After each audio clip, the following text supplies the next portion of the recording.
This is Sean from Sydney Lorcana. I've got the Broom Master here to talk about his Broom deck. store championship winning Broom deck. My only deck I've had, and for those who are Broom fans, I'd be more than willing to share my opinion to get questions, but I'll talk quickly about the deck. So there are 2 lines in this deck, following and then the 2 1-drops. Depending on which one you have, you want to try and secure their companion cards or the cards which lead them. Brooms, you have E and Sid. These 2 are my favorites. And for Mickey, you need to have a shift line along with the broom. If you have a song, even better.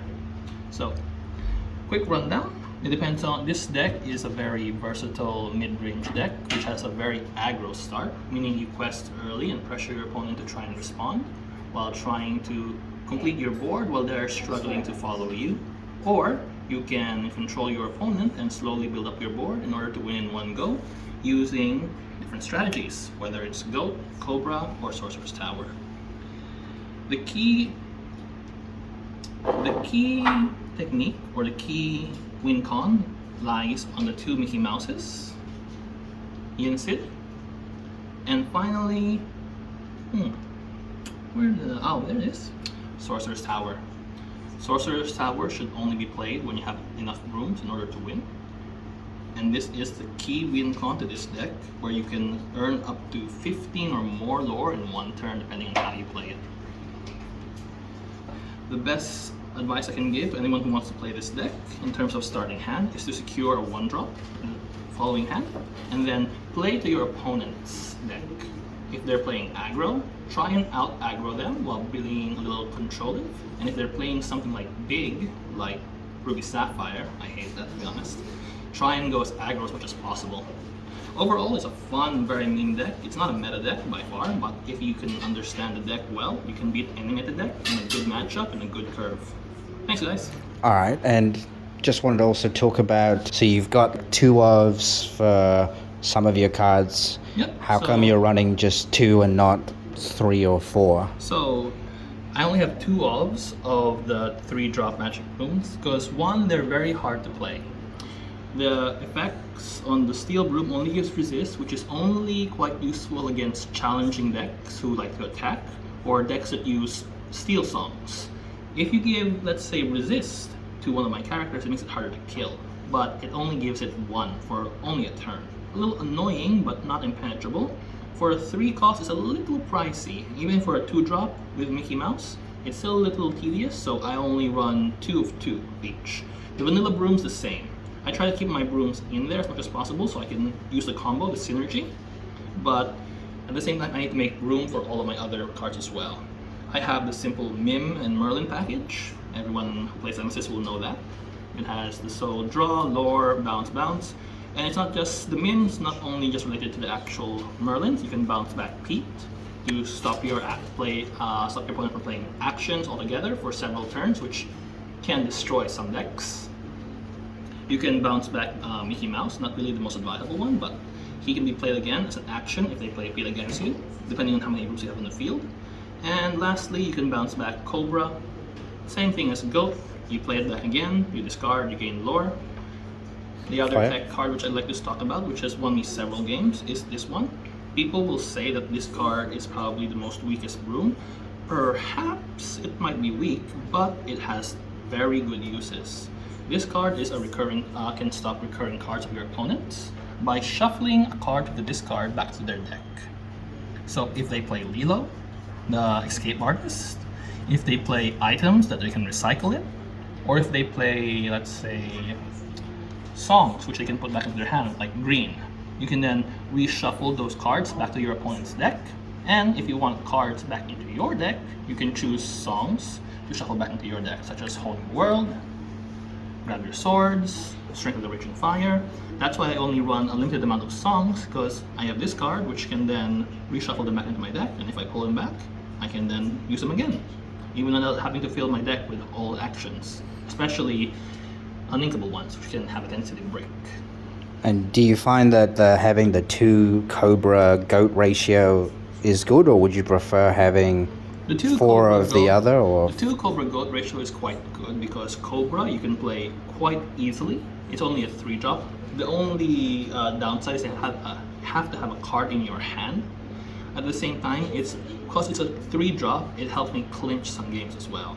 Because if I'm on 8 ink and I play Whole New World and I get Cobra, I can just play the Cobra to gain 2 lore and then quest the rest of my board. I can win several games with that winning pattern. And for Goat, it's a big guy, so I can play this like a checkmate. And he can sing songs like Zeus and Raging Fire, and he doesn't have the weakness of Advantage, so it's a good ratio, I guess. All right, and do you want to just talk briefly on your song package? So you've got 3 Whole New Worlds, 3 Strength, 2 Zeus, 1 Grab Your Swords. Yep, so there's a lot of draws in this deck, but all decks need to flow smoothly. Whole New World is the best draw by any chance, because whenever I use this card, most of the time, it disrupts my opponent, especially when playing against Ruby Sapphire or anything which runs Ruby. They don't have the best cards, so they always are drawing and digging, and wheeling those cards to their grave generally helps me and disrupts their flow. At the same time, this is singable by Mickey, hence it's one of the best combos I can play on a turn 3. By playing a turn 1 Mickey and then shifting him on turn 3 and singing this song, I can refill my hand and I can play more and more aggressive. If I can sing this twice in a match, it becomes even more annoying for my opponent because they are losing the cards that they want to keep in their hand and play, and I get to get more and more cards in my hand which I can play very quickly, since most of my cards are low cost. And it also is pretty crazy whether you have that Mickey, because this Mickey is a very nice one. Makes all your brooms a lot cheaper, and then you can flood the board. Yep, especially when I have 2 of them. When I have 2 Mickeys, that's one of my favorite combos as well.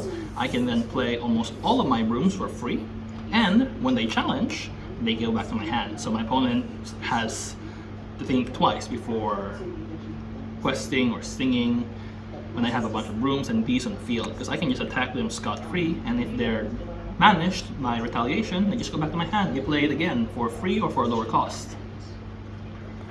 Yep. Another thing is, this Mickey also serves as a shift target for the 5-drop Mickey. It's unconventional, yes, but in order to sing Whole New World sometimes and to do damage, it's also a very viable play.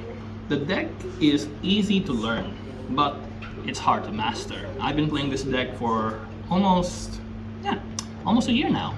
And even then I say I haven't fully mastered the deck completely. I've been changing the deck here and there, adding locations, taking things out. I didn't run the main package before. I used to run more Sorcerer's Tower and more locations and more actions.